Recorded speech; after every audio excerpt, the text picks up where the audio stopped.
Okay, part two. Listen, as a white-collar worker, former white-collar worker, I'm sure you're like anybody else, like a nice cold beer once in a while.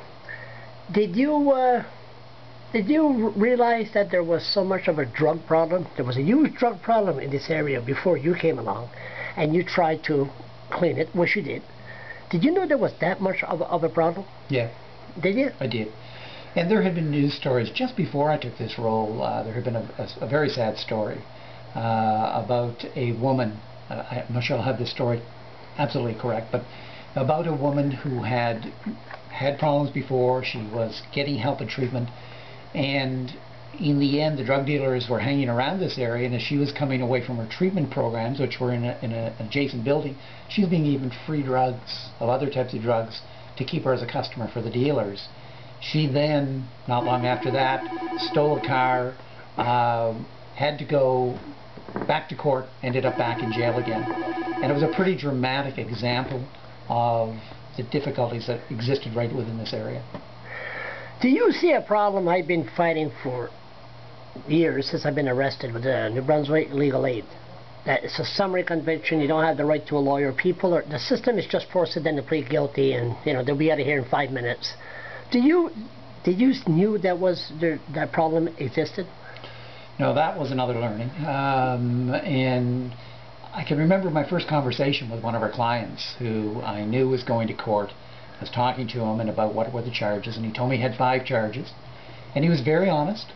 He told me that, and I asked him, did he do these things? And he told me he had done this one, this one, this one. A couple were, I think, out of the 3 breaches of probation. And they generally involved liquor-related offenses. And so I said, what about the other 2? And he said, well, no, I didn't. And he said, they really know I didn't because... And sometimes when someone's talking to you honestly. Yeah. And I said, well, what are you going to do? Are you going to plead guilty to some, not guilty to another? He said, no, I'll plead guilty to them all and get it over with. And I said, well, what does your lawyer advise you on that? And he said, no, these are all what are called summary convictions, and I don't have a lawyer. And that really struck me, that here is another gap in the system where this is an individual that in the broader community might say, oh, well, he's got some charge, what's a couple more charges? Yeah. But that isn't right. No. That isn't right, that an individual feels that way. Now, this is an individual with multiple challenges as well. Already has multiple challenges. He has addiction problems. He has literacy problems. He has difficulties within life that go back to his childhood. He's a man about 30 years old. And here we are saying it's okay to put him in front of a formal court system, which can be very intimidating. Don't give him any support, and then just send him away. Yeah. That's not right. And this is one story that you heard of. Yeah, I've heard quite a few. But what's going on around the province that we will never hear of? Oh, I would say it's every day in every court. I was in Milton, and there was a guy that was slamming his face on the bench because in front of him, because he never did what they accused him of, but he didn't have a right to a lawyer. But anyway, it's sad. It's sad.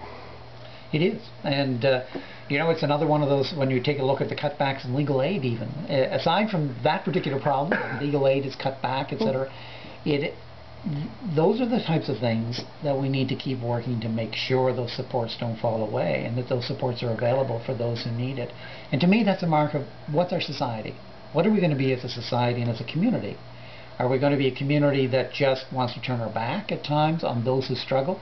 Because I can tell you, over and over and over again, the individuals that we serve and that we see in the shelters and the other organizations are individuals.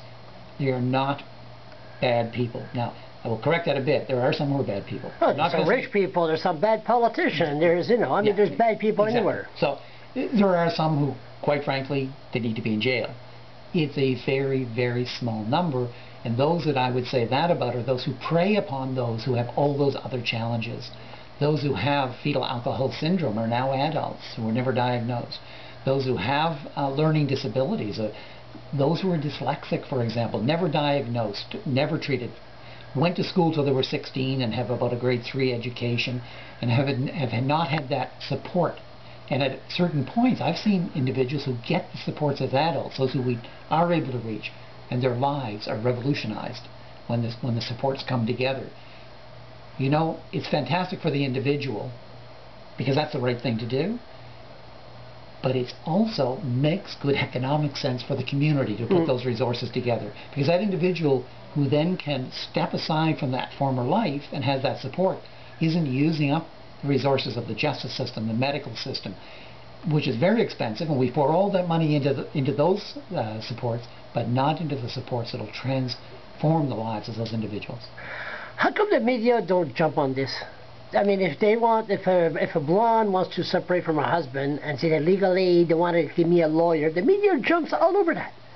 But then if something like this, the less fortunate don't have the right to a lawyer, the media is totally ignoring it.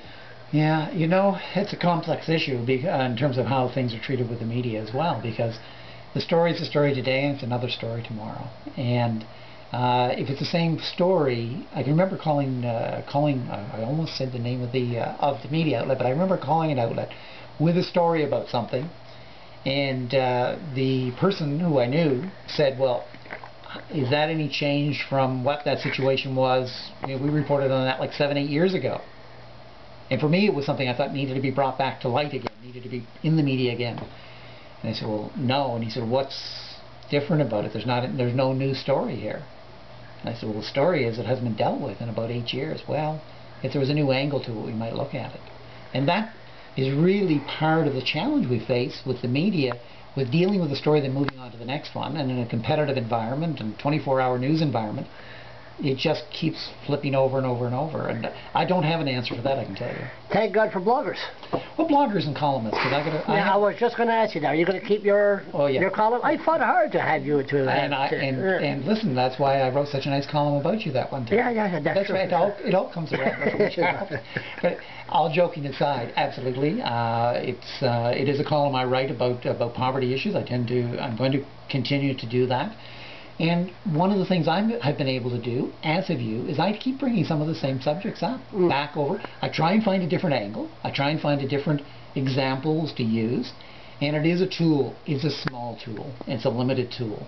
But we have to use what we have. And your approach is the same thing. You keep bringing those major issues that you see as important. You bring them up over and over. Because if we don't, they just really slide away. And there's a lot of Ashley Smiths in jail that we'll never hear of. Never hear of again. I'm very concerned, as many are, that that's truly the case. Okay, that's good. Okay, one more part and that's it.